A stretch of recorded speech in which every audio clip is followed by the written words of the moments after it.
الحمد لله وكفى وسلام على عباده الذين اصطفى. أما بعد فأعوذ بالله من الشيطان الرجيم. بسم الله الرحمن الرحيم. وما كان لمؤمن ولا مؤمنة إذا قضى الله ورسوله أمرا أن يكون لهم الخيرة من أمرهم ومن يعص الله ورسوله فقد ضل ضلالا مبينا. صدق اللہ العظیم. اس سورہ احزاب میں بطور خاص ان مضامین کو بیان کیا گیا ہے کہ نبی کریم صلی اللہ علیہ وسلم کی مکمل اطاعت کرنا ضروری ہے. امت کا کوئی فرد کوئی ایسا کام نہ کرے جو حضور اکرم صلی اللہ علیہ وسلم کو ناپسند ہو، جو آپ کی ناراضگی کا سبب بنے، اور اس طرح کے جو واقعات پیش آئے اس پر آیتیں نازل ہوئی. گزشتہ آیتوں میں وہ واقعات کا تذکرہ آیا، جیسا کہ ایک واقعہ گزرا، ازواج مطہرات نے حضور اکرم صلی اللہ علیہ وسلم سے کچھ مطالبہ کیا کہ ہمارے نفقے میں، ہمارے خرچے میں اضافہ کر دیا جائے، جو خرچہ ہم کو آپ دیتے ہو اس میں کچھ بڑھوتری کر دی جائے.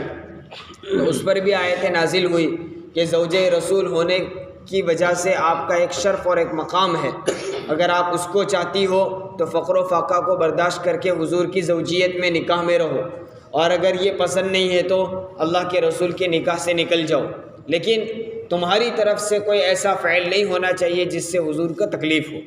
الغرض اس طرح کے واقعات جو بیان ہوئے اس پر جو آیتیں نازل ہوئی ان کو یہاں بیان کیا ہے. اسی طرح کا ایک واقعہ اور نازل ہوا جس کے پس منظر میں یہ آیت جو ابھی پڑھی گئی وہ نازل ہوئی. کیا واقعہ پیش آیا تھا؟ حضرت زید بن حارثہ رضی اللہ تعالیٰ عنہ، یہ ایک صحابی ہے. زمانہ جاہلیت میں وہ غلام تھے، کسی کی غلامی میں تھے. حضور اکرم صلی اللہ علیہ وسلم نے بازار عکاظ میں سے ان کو خریدا تھا. اس زمانے میں غلاموں کا رواج تھا، غلاموں کو خریدا جاتا تھا. حضور صلی اللہ علیہ وسلم نے ان کو خریدا اور خرید کر ان کو اپنی غلامی میں نہیں رکھا بلکہ آزاد کر دیا. حضور نے ان کو خرید کر آزاد کر دیا. وہ بہت کم عمر تھے. آپ صلی اللہ علیہ وسلم کا ان کو خرید کر آزاد کرنا یہ بھی ایک بہت بڑا احسان تھا. وہ غلامی کی زنجیروں سے نکل گئے. لیکن حضور اکرم صلی اللہ علیہ وسلم نے چونکہ وہ کم عمر تھے اس لیے ان کو اپنا منہ بولا بیٹا بنا لیا. حقیقی بیٹے تو نہیں تھے. حضور اکرم صلی اللہ علیہ وسلم کے حقیقی بیٹے اور تھے جو بچپن ہی میں انتقال کر گئے تھے، اور حقیقی بیٹیاں تھیں وہ بھی آپ صلی اللہ علیہ وسلم کی موجودگی میں 3 کا انتقال ہو چکا تھا. ایک حضرت فاطمہ رضی اللہ تعالیٰ عنہ حیات تھی، وہ بھی حضور کی وفات کے فوراً کچھ عرصے ہی میں ان کا بھی انتقال ہو گیا تھا.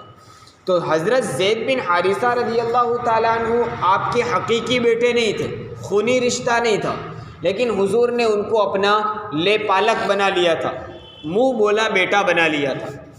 اس وجہ سے مکہ والوں میں حضرت زید رضی اللہ عنہ کو لوگ زید بن محمد سے پہچانتے تھے، ان کو زید بن محمد ہی کہتے تھے. اور مکہ والوں میں رواج تھا کہ جس طرح حقیقی بیٹے کے ساتھ باپ کا نام بولا جاتا ہے اسی طرح لے پالک اور منہ بولے بیٹے کے ساتھ بھی باپ کا نام بولتے تھے. یہاں تک کہ جو احکام اور جو تعلق حقیقی بیٹے کے ساتھ رکھا جاتا تھا وہی پورا تعلق منہ بولے بیٹے کے ساتھ بھی ہوتا تھا. اسی وجہ سے باپ کے مرنے کے بعد میراث کا مال جس طرح حقیقی بیٹے کو دیتے تھے اسی طرح منہ بولے بیٹے کو بھی دیتے تھے. وہ اہل عرب کا رواج تھا، لیکن یہ شریعت کے مزاج کے خلاف تھا. اس لیے قرآن کریم نے منع کر دیا کہ جو احکام حقیقی بیٹے کے لیے ہے، خونی بیٹے کے لیے ہے، وہ احکام منہ بولے بیٹے کے لیے نہیں ہے. اس کی تردید کی وہ آیتیں بھی اسی صورت کی شروع میں پیچھے تفسیر کی مجلسوں میں گزری، اس کی تفسیریں بھی آئی. تو اس لیے قرآن نے تاکید کی کہ تم جب بھی کسی کا نام لو تو اس کے حقیقی باپ کے ساتھ نام لو تاکہ کسی کو شبہ نہ ہو. اگر تم اس کے باپ کے نام کے بجائے جس نے اس کو پالا ہے اس کا نام لوگے تو لوگوں میں مشہور ہو جائے گا، لوگ سمجھیں گے اسی کا بیٹا ہے، اس کے مرنے کے بعد میراث کا مال بھی اس کو دیا جائے گا. اس لیے قرآن نے منع کیا. اس وجہ سے صحابہ رضی اللہ عنہم نے جو اب تک زید بن محمد سے پہچانے جاتے تھے حضرت زید رضی اللہ عنہ، ان کو اب زید بن محمد کہنا بند کر دیا، اور ان کے حقیقی جو باپ تھے حضرت حارثہ، ان کے نام سے پکارنے لگے زید بن حارثہ کہہ کر۔ یہ حضور صلی اللہ علیہ وسلم کے پاس رہے، آپ ہی نے ان کی تربیت کی، ان کو پالا، ان کے خرچے اٹھائے اور ان کو بڑا کیا۔ جب حضرت زید بن حارثہ رضی اللہ تعالیٰ عنہ جوان ہو گئے تو حضور صلی اللہ علیہ وسلم نے ان کا نکاح یعنی زید کا نکاح اپنی پھوپھی زاد بہن حضرت زینب بنت جحش رضی اللہ تعالیٰ عنہ سے کرنا چاہا۔ حضرت زینب رضی اللہ عنہ آپ صلی اللہ علیہ وسلم کی پھوپھی کی بیٹی ہے، تو حضور نے چاہا کہ میری پھوپھی کی جو بیٹی ہے انہی سے زید کا نکاح کر دیا جائے۔ چنانچہ حضور اکرم صلی اللہ علیہ وسلم نے حضرت زید رضی اللہ عنہ کے نکاح کا پیغام زینب بنت جحش رضی اللہ تعالیٰ عنہ کو دیا کہ میں اس زید کا نکاح آپ سے کروانا چاہتا ہوں۔ لیکن حضرت زینب رضی اللہ تعالیٰ عنہ خاندان قریش میں سے تھی، شریف خاندان میں سمجھا جاتا تھا، حضور صلی اللہ علیہ وسلم کے خاندان سے تھی، اعلیٰ خاندان نسب کے لحاظ سے وہ برتر تھی، اور حضرت زید رضی اللہ تعالیٰ عنہ اگرچہ ابھی غلام نہیں تھے لیکن ان پر ایک زمانے میں غلامی کا داغ لگ چکا تھا۔ اہل عرب غلام کو بھی کمتر سمجھتے تھے، اور جو ایک زمانے میں غلام رہ چکا وہ اگرچہ ابھی آزاد ہو چکا لیکن اس پر غلامی کا داغ لگ گیا تو وہ دوسرے آزاد لوگوں کے مقابلے میں کم درجہ ہوتا تھا۔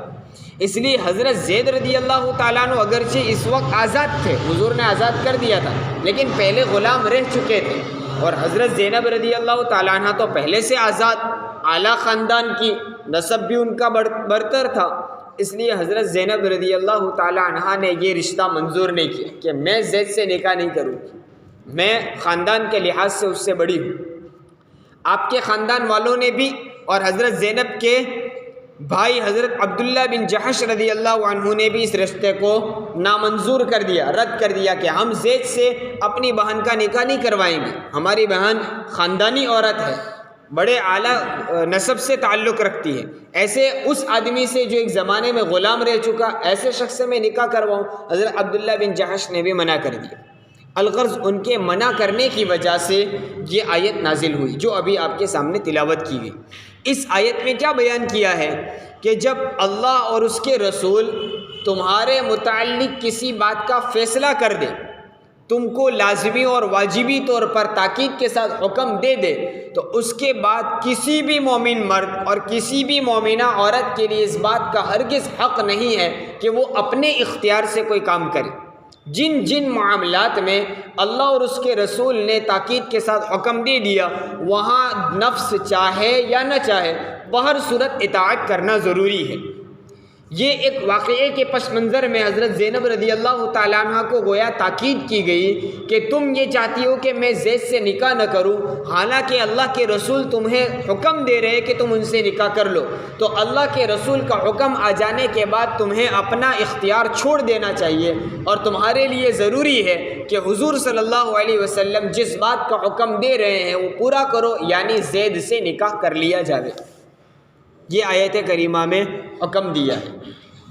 آیت کریمہ کا مفہوم عام رکھا ہے، ما کان وما کان لمؤمن ولا مؤمنۃ، کسی مومن مرد اور کسی مومنہ عورت کو اختیار نہیں۔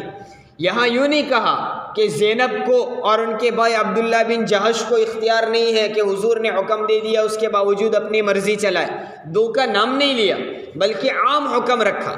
اس لیے مفسرین فرماتے ہیں کہ اگرچہ یہ آیت ایک واقعے کے پس منظر میں نازل ہوئی ہے لیکن حکم عام ہے کسی بھی امتی کے لیے، چاہے وہ مرد ہو یا عورت۔ اس بات کا ہرگز حق نہیں ہے کہ کسی معاملے میں اللہ اور اس کے رسول یعنی شریعت کچھ اور کہتی ہو اور اس کے باوجود وہ اپنی خواہشات اور اپنی نفسانیت کے مطابق عمل کرے، بلکہ لا الہ الا اللہ محمد الرسول اللہ صلی اللہ علیہ وسلم کا اقرار اور یقین کرنے کے بعد ہم سب اللہ اور اس کے رسول کی غلامی میں آ چکے۔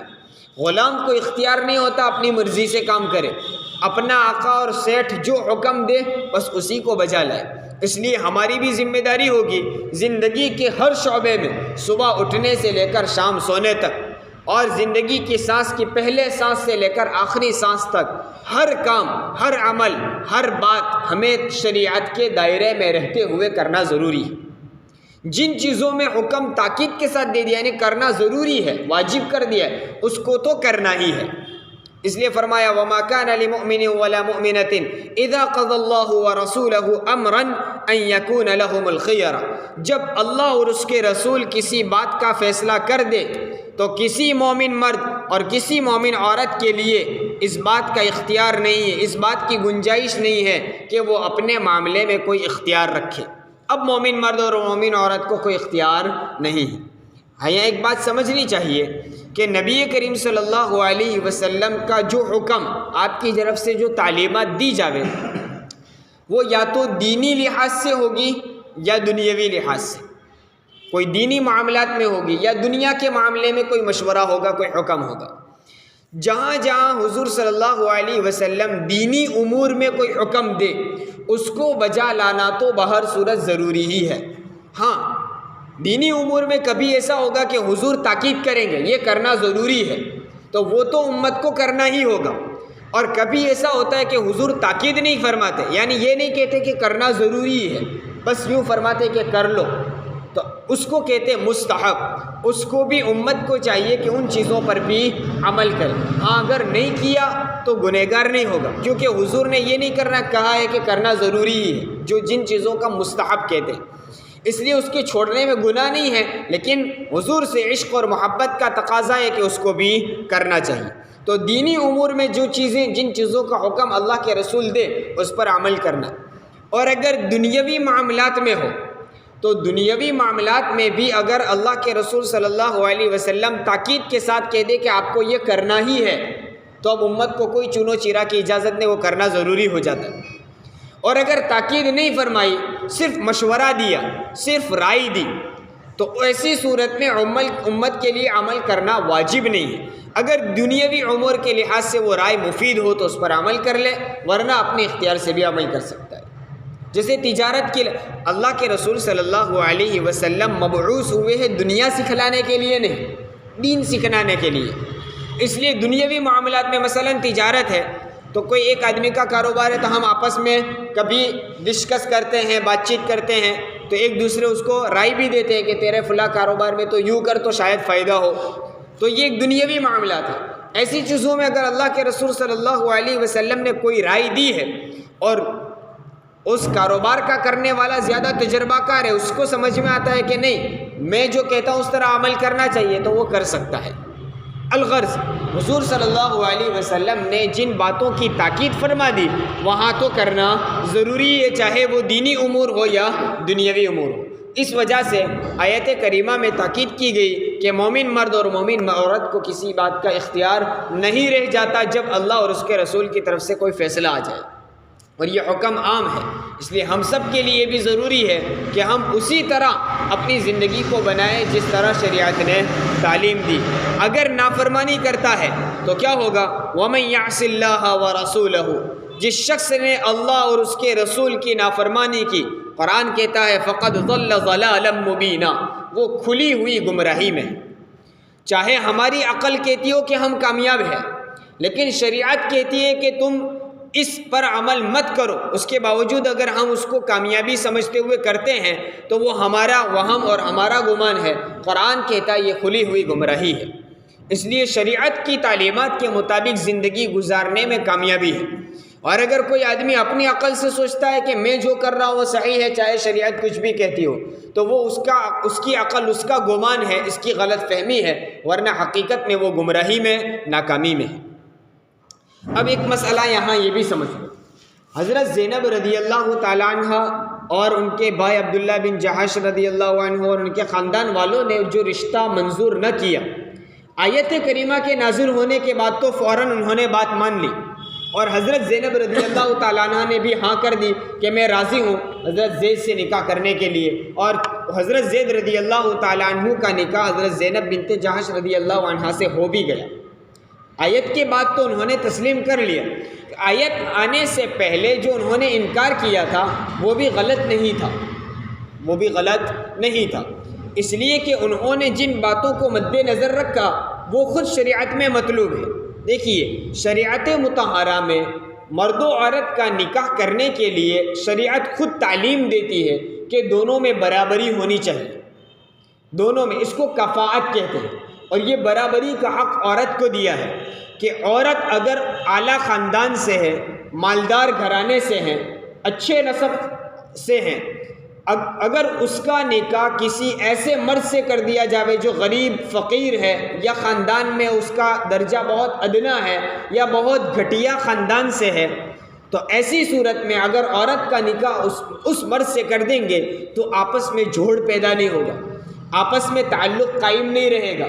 عورت اگر مالدار گھرانے میں رہ کر مالدار باپ کے وہاں پلی ہے تو اس کے گھر کا کام کاج کرنے کے لیے دوسری عورتیں آیا کرتی تھی، گھر میں جھاڑو لگانے کے لیے، پوچھا لگانے کے لیے، برتن مانجنے کے لیے، کپڑے دھونے کے لیے خادمائیں رکھی ہوئی تھی، کھانا بنانے کے لیے باہر سے کھانا منگوایا جاتا یا خادم لوگ بناتے تھے۔ اب اگر وہ عورت کسی اس آدمی کے گھر میں آئے گی جو غریب ہے، فقیر ہے، تو اب یہاں تو ہر طرح کے کام کاج کرنے پڑیں گے، تو عورت اس کو برداشت نہیں کرے گی۔ اپنے باپ کے گھر رہ کر وہ کام کیے نہیں تو ڈھنگ سے سیکھے ہوئے نہیں ہوں گے، اس گھر میں آ کر وہ کام صحیح طور پر نہیں کرے گی، نتیجتاً جھگڑے پیدا ہوں گے۔ اس لیے شریعت نے کیا کہا ہے، مرد و عورت کا نکاح کرتے وقت دونوں میں برابری ہونی چاہیے۔ ہاں، مرد اعلیٰ خاندان سے ہو، عورت کم درجے کی ہو چلے گا۔ عورت اعلیٰ خاندان سے ہے یا مالدار ہے یا علمی لحاظ سے یا کسی اعتبار سے وہ شوہر سے اونچی اور بڑھ کر ہوگی تو آپس میں جوڑ باقی رہے گا نہیں۔ شوہر اس سے خدمت لینا چاہے گا اور عورت خدمت کرنا چاہے گی نہیں، اس لیے جوڑ پیدا نہیں ہوگا۔ شریعت نے خود تعلیم دی ہے کہ آپس میں برابری ہونی چاہیے۔ اور برابری کون سی چیزوں میں ہونی چاہیے؟ تو ایک چیز میں تو برابری ہر صورت میں ضروری ہی ہے، وہ کون سی؟ دین اور مذہب کے لحاظ سے۔ مرد و عورت میں دین و مذہب کے لحاظ سے برابری کا ہونا ضروری ہے، یعنی عورت بھی مسلمان ہو، مرد بھی مسلمان ہو۔ اگر کوئی ایک مسلمان نہیں ہے تو ان دونوں کا آپس میں نکاح ہو ہی نہیں سکتا، شریعت اس کی بالکل اجازت نہیں دیتی، چاہے وہ دونوں آپس میں نکاح کر کے آپس میں رہنا پسند کرے، راضی بھی ہو، پھر بھی اگر دونوں کا مذہب صحیح نہیں، یعنی دونوں مسلمان نہیں ہیں، تو نکاح بالکل درست نہیں۔ اس کے علاوہ مالی اعتبار سے، نسبی اعتبار سے بھی دونوں میں برابری کا ہونا ضروری ہے۔ اس لیے دونوں میں اگر برابری، خود نبی کریم صلی اللہ علیہ وسلم نے اس کی تاکید فرمائی اور فرمایا کہ عورتوں کا نکاح چاہیے کہ اس کے اولیاء کریں۔ چاہے عورت اگر نابالغہ ہے، بچی ہے، تو اس کا رشتہ تو اس کے والدین ہی، اولیاء ہی متعین کریں گے، اس کے جو والی ہوں گے وہ طے کریں گے۔ لیکن اگر عورت بالغہ ہو تو وہ سمجھدار ہے، عقل مند ہے، عاقلہ ہے، بالغہ ہے، پھر بھی شریعت چاہتی ہے کہ اس کا رشتہ اس کے والی طے کرے، وہ خود طے نہ کرے۔ حیا کا تقاضا بھی یہ ہے کہ وہ عورت خود اپنا رشتہ خود طے نہ کرے، اس کے والی طے کرے، اس کے ماں باپ کو یہ حق دیا ہے وہ طے کرے۔ اب نسبی رشتے میں بھی برابری ہونی چاہیے، تو خاندانی اعتبار سے، تو خاندان کا تعلق صرف اس عورت کے ساتھ نہیں ہے، اس کے پورے خاندان اس میں جڑے ہوئے ہیں۔ اگر عورت اپنی پسند کے مطابق کسی کمتر لڑکے سے نکاح کرے گی تو عورت کے خاندان والوں کی بھی ناک کٹے گی، اس لیے شریعت نے کہا خاندان والوں کو بھی ایک حق دیا ہے۔ لہٰذا عورت اگر بالغہ ہو وہ نکاح کر لے گی تو نکاح وجود میں آ جائے گا، لیکن خاندانی اعتبار سے برابری ضروری ہے، اس لیے خاندان والوں کو حق دیا ہے۔ اس لیے شریعت نے کہا اولیاء کو چاہیے کہ وہ رشتہ طے کریں۔ اور حیا کا تقاضا بھی یہ ہے، عورت اگر خود اپنے لیے اپنے شوہر کو تجویز کرتی ہے تو یہ بے حیائی سے معلوم ہو۔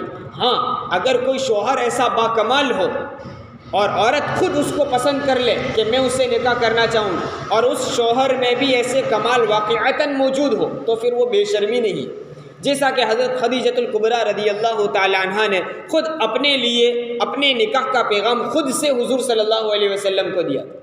تو یہ تو بے شرمی نہیں، یہ تو کمال کی بات ہے کہ اس خدیجۃ الکبریٰ رضی اللہ تعالیٰ عنہ نے اپنے لیے ایسے شخص کو چنا جو دنیا اور آخرت دونوں جہاں کا سردار ہے، تو وہ تو کمال کی بات ہے۔ بہرحال شریعت نے یہ کفاءت کا مسئلہ بیان کیا کہ دونوں میں برابری کا ہونا ضروری ہے، ورنہ دونوں میں میل نہیں رہے گا، جھگڑے پیدا ہوں گے۔ اسی وجہ سے حضرت زینب رضی اللہ تعالیٰ عنہ نے اولاً منع کیا۔ اب سوال پیدا یہ ہوتا ہے کہ جب شریعت خود کہتی ہے کہ دونوں میں برابری ہونی چاہیے تو پھر حضور صلی اللہ علیہ وسلم نے حضرت زید کا نکاح حضرت زینب سے کرنے کا کیوں کہا؟ جب حضرت زید غلامی میں تھے ایک مرتبہ، وہ لوگوں میں زینب کے مقابلے میں کم درجہ سمجھے جاتے تھے، تو پھر نکاح کی تاکید حضور نے کیوں فرمائی؟ تو یہ یاد رکھنا چاہیے، دونوں میں برابری جو ہے دینی لحاظ سے تو بہر صورت ضروری ہے، لیکن مالی اعتبار سے اور خاندانی اعتبار سے برابری جو ہے وہ ایک عورت کا حق ہے، لیکن شوہر میں اگر کوئی خاص کمال ہو تو اس حق کو چھوڑا جا سکتا ہے۔ اسی وجہ سے ایسا نہیں ہے کہ کوئی مالدار عورت غریب شوہر سے نکاح کر ہی نہیں سکتی، ایسا نہیں ہے۔ ہاں، کوئی مسلمان عورت غیر مسلم لڑکے سے نکاح ہرگز نہیں کر سکتی، نکاح وجود میں ہی نہیں آئے گا، حلال ہی نہیں ہوگی، یہ دینی حق ہے اس وجہ سے۔ لیکن مالی اور خاندانی جو حق ہے، اس اعتبار سے اگر عورت اپنا حق چھوڑنا چاہے، شوہر میں اگر کوئی ایسا کمال ہے کہ وہ خاندانی لحاظ سے بہت بڑا نہیں ہے، مالدار بھی نہیں، لیکن عالم دین ہے یا دین کا داعی ہے، دیندار آدمی ہے، شریف ہے، شرافت اس میں ہے، تو عورت کیوں چاہے کہ اگرچہ میں مالدار ہوں اور اعلیٰ خاندان کی ہوں، وہ میرے سے کمتر ہے خاندان کے لحاظ سے، مال کے لحاظ سے، لیکن ہے تو دیندار یا عالم دین ہے یا تبلیغ میں جڑا ہوا دین کا داعی ہے، ایسا آدمی ہے، تو پھر عورت اپنا یہ حق چھوڑ کر اس سے نکاح کرنا چاہے تو کر سکتی ہے۔ اور ایسے واقعات دور نبوی میں بھی بہت سے ہوئے کہ حضور صلی اللہ علیہ وسلم نے کسی صحابی میں ایسا کمال پانے کی وجہ سے نکاح کروایا، حالانکہ وہ خاندان کے لحاظ سے عورت اور بیوی سے کمتر تھے، پھر بھی نکاح کروایا۔ یہاں بھی حضور صلی اللہ علیہ وسلم نے حضرت زید رضی اللہ تعالیٰ عنہ میں کمال دیکھا، وہ صحابی رسول تھے، اللہ کے رسول کی تربیت میں پلے ہوئے تھے، اس وجہ سے حضور نے فرمایا کہ زینب سے ان کا نکاح کروائے، اگرچہ خاندانی لحاظ سے وہ کم تھے۔ حضرت زید رضی اللہ تعالیٰ عنہ غلامی میں رہ چکے تھے، لیکن ان میں کمال ایسا تھا، اس وجہ سے حضور صلی اللہ علیہ وسلم نے حکم دیا نکاح کا۔ معلوم یہ ہوا کہ عورت اور مرد میں خاندان اور مال کے اعتبار سے بھی برابری ہونی چاہیے، لیکن اگر شوہر میں کوئی ایسا خاص کمال ہو، دینی اعتبار سے بطور خاص کوئی کمال ہو، تو ایسے موقع پر عورت اپنا یہ حق چھوڑ دے، اپنے اعلیٰ خاندان ہونے کے باوجود کسی کم درجے کے خاندان سے نکاح کرے تو وہ کر سکتی ہے، یہ نکاح ہو جائے گا، اس سے انکار نہیں۔ ایک بات آخری ہے کہ جو شریعت نے یہ تعلیم دی ہے کہ مرد و عورت میں آپس میں خاندانی لحاظ سے برابری ہونی چاہیے، اس کا مطلب یہ نہیں ہے کہ کم درجے کے خاندانوں کو ذلیل اور حقیر سمجھا جائے، اس کی تعلیم شریعت نہیں دیتی۔ شریعت کی نگاہ میں تو وہی اللہ کے نزدیک محبوب اور پسندیدہ ہے جو تقوی والا ہو۔ اللہ کے دربار میں کسی کا درجہ اور مرتبہ خاندان کے لحاظ سے، مالداری کے لحاظ سے، علاقے کے اعتبار سے، کالے اور گورے ہونے کے اعتبار سے نہیں ہے، اللہ کے دربار میں مقبولیت تو تقوی ہی کے لحاظ سے۔ لیکن نکاح کے موقع پر یہ تعلیم اس لیے دی ہے تاکہ آئندہ چل کر شوہر اور بیوی میں جھگڑے نہ ہوں، دونوں کا مزاج نہیں جمے گا۔ ایک مالدار خاندان کی عورت ہوگی تو وہ اس کا مزاج کچھ اعلیٰ درجے کا ہوگا، اس کی رہن سہن اور اس کے ملنے جلنے کے طریقے جدا گانے ہوں گے۔ اب اگر وہ ایسے شوہر کے پاس آئے گی جو غریب ہے، فقیر ہے یا خاندان کے لحاظ سے کم درجہ ہے، تو آپس میں جوڑ پیدا نہیں ہو سکتا۔ اس وجہ سے شریعت نے آپس میں جوڑ رہے، اس لیے یہ کفاءت کا، برابری کا حکم دیا ہے۔ اللہ تبارک و تعالیٰ قرآن کے پیغام کو صحیح معنی میں سمجھنے اور عمل کرنے کی توفیق عطا فرمائے۔